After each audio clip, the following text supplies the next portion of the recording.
Hello my dear students, आज हम पढ़ेंगे पाठ 9 माँ की सीख। ये एक कहानी पर आधारित है। सबसे पहले हम इसका उद्देश्य देख लेते हैं।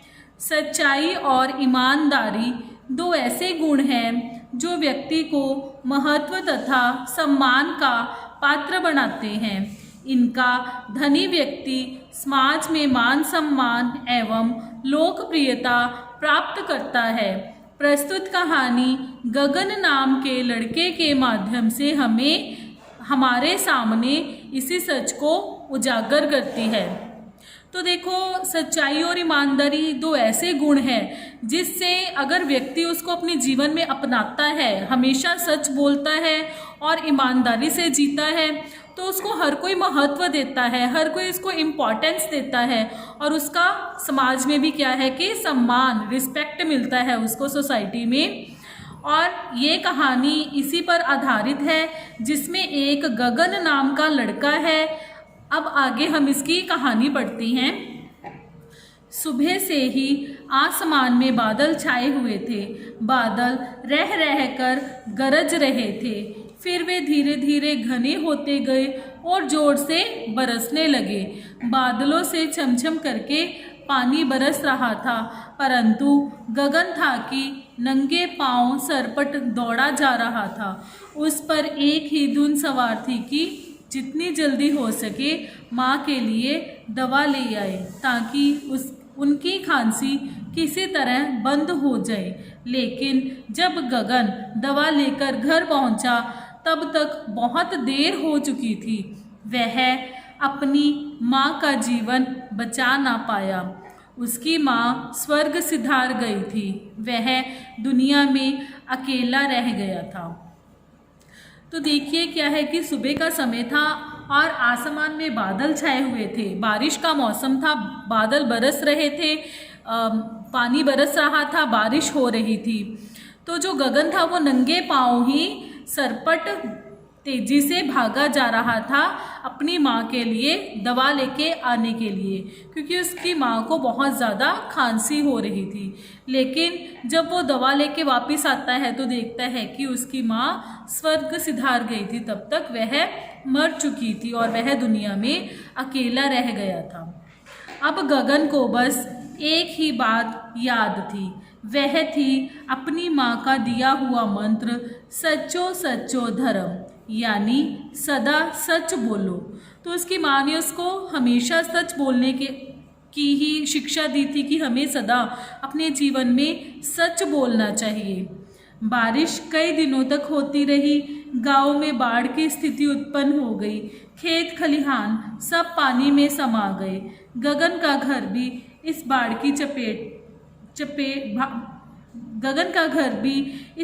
की भेंट चढ़ गया। तो बहुत ज़्यादा बारिश थी। बारिश से सब कुछ, सारे खेत, खेती, घर, सब में पानी ही पानी भर गया और गगन का जो घर था वो भी पानी में बह गया। अब गगन कहाँ रहता? आगे देखो बेटा, सही उत्तर बताओ। जब कोई बड़ा व्यक्ति अच्छी सीख देता है तब आप केवल ध्यान से सुनते हैं या ध्यान से सुनकर उसका पालन करते हैं? ध्यान से सुनकर उसका पालन करते हैं। सीख, सदा सच बोलो, कि हमें अपने जीवन में हमेशा सच बोलना चाहिए। अतः वह शहर में अपने चाचा गणेशी लाल के पास चला गया। तो उसके बाद वो शहर चला जाता है। शहर में उसके चाचा हैं गणेशी लाल, वो रह रहे हैं और वो अपने चाचा जी के पास वहाँ पर चला जाता है। गणेशी चाचा सब्जी की ठेली लगाते थे। उन्होंने गगन को एक चाय की दुकान पर लगा दिया, किंतु गगन का मन चाय की दुकान पर ना लगा और वह एक बड़े सेठ के यहाँ नौकरी मांगने पहुँचा। सेठ धनी राम शहर के सबसे धनी व्यक्ति थे। उनके कई कारखाने और आलीशान बंगले थे। सेठ ने गगन से पूछा कि तुम्हारे पास ऐसा क्या विशेष है कि मैं तुम्हें नौकरी दूं? गगन ने सहज भाव से उत्तर दिया, माँ की सीख। तो जो सेठ गणेशी तो जो गणेशी चाचा थे वो तो सब्जी की ठेली लगाते थे। उन्होंने गगन को क्या है कि एक चाय की दुकान पर लगा दिया, लेकिन जो गगन का मन था वो चाय की दुकान पर नहीं लगता था। तो वो एक अमीर, शहर में जो एक अमीर सेठ था धनी राम, उसके यहाँ पर नौकरी मांगने के लिए चले जाते हैं। तो जब सेठ जी उससे पूछते हैं कि तुम्हारे पास ऐसा क्या है कि मैं तुम्हें नौकरी पर रख लूँ, तो वो गगन उनको उत्तर देता है कि मेरे पास मेरी माँ की सीख है। सेठ जी चौंक गए और बोले, कौन सी सीख? सच की सीख। माँ ने कहा कि जीवन में सदा सच बोलो। तो गगन उसको बोलता है कि मुझे मेरी माँ ने यही सिखाया है कि हमें अपने जीवन में हमेशा सच बोलना चाहिए। सच बोलने वाले के साथ ईश्वर होता है, वह सच्चे का साथ अवश्य देते हैं। सेठ जी को गगन की बात बहुत अच्छी लगी। उन्होंने उसे नौकरी पर रख लिया। सेठ जी गगन पर अब बहुत विश्वास करने लगे। उनका एक लड़का था उसका नाम था अनिल। तो सेठ का एक लड़का होता है, तो उस लड़के का नाम क्या था? अनिल। अनिल में कई बुरी आदतें थी, किंतु फिर भी गगन और उसकी खूब पटती थी। धीरे धीरे गगन और अनिल अच्छे दोस्त बन गए। गगन अपनी माँ की सीख को हमेशा याद रखता था। वह सदा सच बोलता था और सच के मार्ग पर ही चलता था। इसलिए उसकी माँ रात को रोज उसके सपने में आती और उसका खूब दुलार करती। तो जो गगन था वो हमेशा सच बोलता था, इसलिए उसकी माँ रोज रात को उसके सपने में आके उसको बहुत प्यार करती थी। एक रात गगन सोया हुआ था, तभी उसे तिजोरी तोड़ने की आवाज़ सुनाई दी। तिजोरी देखो बेटा, लोहे की बनी हुई एक अलमारी होती है जिसमें हम रुपया पैसा रखते हैं। तो एक रात क्या होता है कि गगन सोया हुआ था, तभी उसे वो तिजोरी तोड़ने की आवाज़ सुनाई देती है। गगन जल्दी से उठा और देखा कि तिजोरी टूटी पड़ी है और अनिल उसमें रखे रुपयों को एक थैली में भर रहा है। गगन को देखकर अनिल घबरा गया और वह अपनी दोस्ती का वास्ता देकर इस चोरी के बारे में पिताजी से ना कहने के लिए गगन को मनाने लगा। तो जैसे ही गगन उठता है तो वो देखता है कि जो अनिल है वो अपने ही घर में चोरी कर रहा था। जो पैसे थे उनको एक थैले में भर रहा था। तो जो अनिल है, जो सेठ जी का बेटा है अनिल, वो गगन को देख के बहुत ज़्यादा घबरा जाता है और उसे दोस्ती का वादा देता है कि वो ये बात किसी को ना कहे।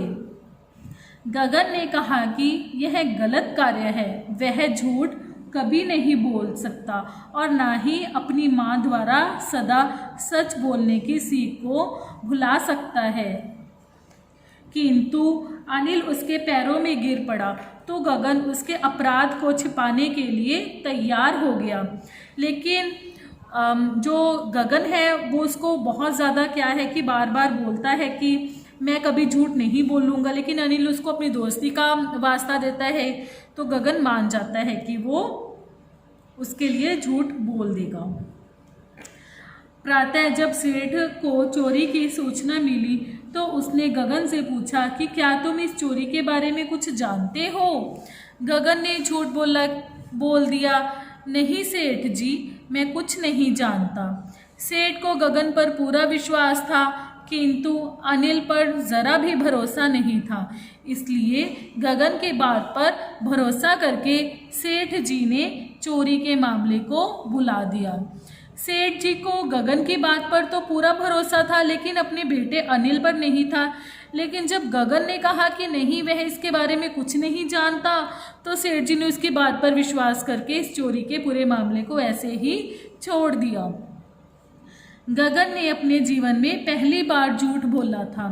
वह अपनी माँ की सीख का पालन करने से चूक गया था। इसी कारण मन ही मन दुखी रहने लगा था। उसकी माँ भी अब उसके सपने में आकर उसका दुलार नहीं करती थी।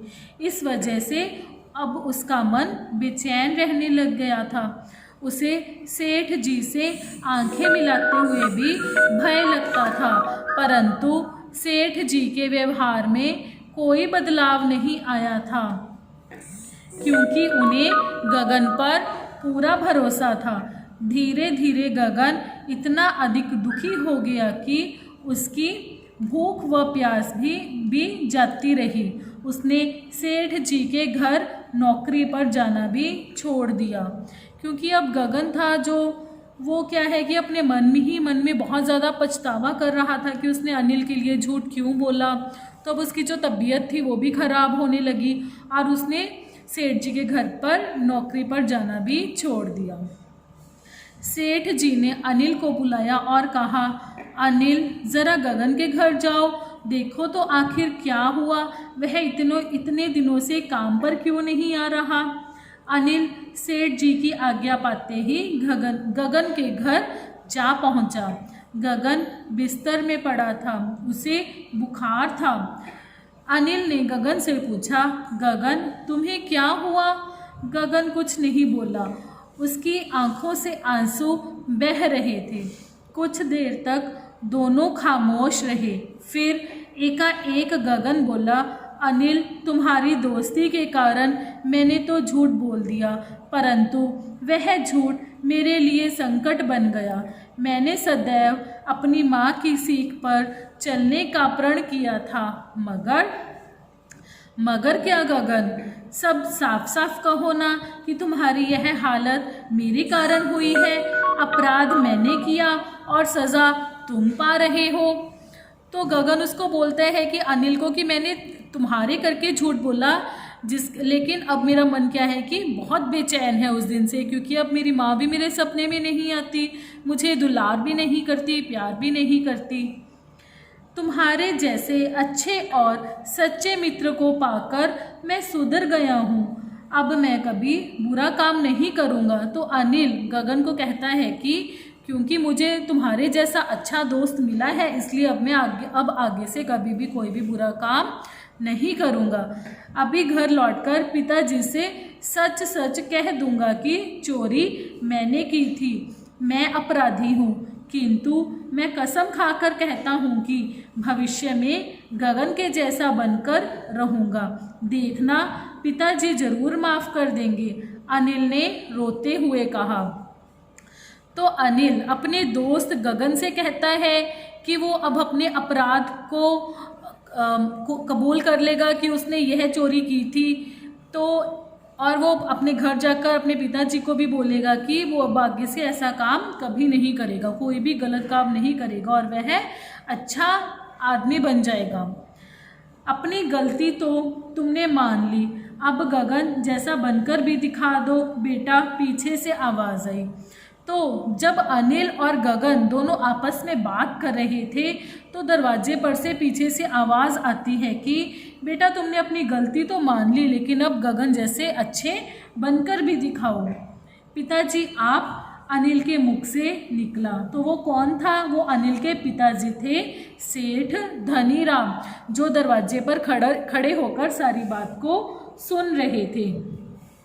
हाँ, मैंने तुम दोनों की सारी बातें सुन ली है। मुझे पहले से ही शक था कि चोरी तुमने की है और गगन ने तुम्हें बचाने के लिए झूठ बोला है। मैंने तुम्हें जानबूझकर गगन के पास भेजा था क्योंकि मैं तुम दोनों की बातें सुनना चाहता था। तो उसके पिताजी उसको कहते हैं कि मैंने जानबूझकर तुम्हें गगन के पास भेजा क्योंकि मैं चाहता था कि मैं तुम दोनों की बातों को सुन सकूं। पिताजी मुझे क्षमा कर दो। अनिल अपने पिताजी के पैरों में गिर पड़ा। तो अनिल अपने पिताजी के पैरों में गिरकर उनको बोलता है कि आप मुझे माफ़ कर दीजिए। सेठ जी ने उसे उठाकर अपने गले लगाया और बोला, जीवन में अच्छे बनो और सच्चाई की राह पर चलो। मुझे विश्वास है कि तुम भविष्य में ऐसा कोई काम नहीं करोगे कि तुम्हारे दोस्त गगन को